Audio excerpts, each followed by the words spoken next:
bringing you the news and information you need from the people making a difference. This is Comcast Newsmakers. And welcome back to Comcast Newsmakers. I'm Steve Swat. My guest this segment is Roger Niello, a member of the State Assembly representing Fair Oaks and other parts. Thank you for being with us. Good to be here. You were on this program once before and you talked about this trip that a number of Republicans made to the state of Nevada, which of course would like California's business and is advertising to the tune of $1.5 million a year to get California businesses to move to Nevada.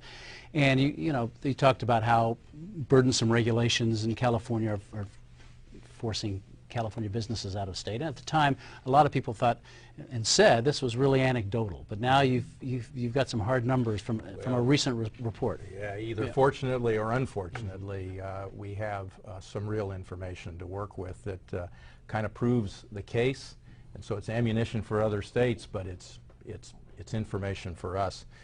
A report done by Sanjay Varshney, the dean of the Sac State Business School, estimates that regulation costs small business in this state almost $500 billion a year. Now that is, to make it sensical, a third of our gross state product, on an average basis about 90% of the median household income, and represents an abandoned tax take for the state, actually, of about $16 billion a year.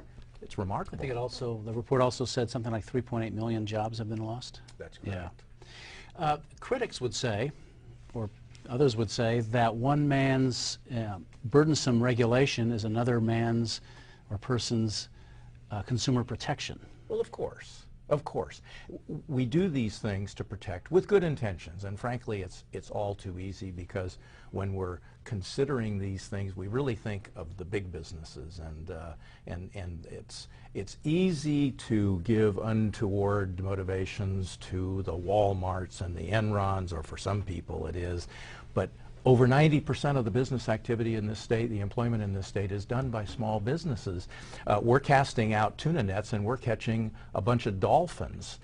We're protecting ourselves to death. Mm-hmm. I mean, how would you start to go about, fixing all this? I mean, there are mounds and mounds of regulations, and a lot of the regulations are good. I mean, a lot of people, whether it's minimum wage or protection against elder abuse or workplace conditions, or as Darrell Steinberg, the Senate President Pro Tem of the Senate, said, protecting kids from asthma. I mean, a lot of these regulations are important.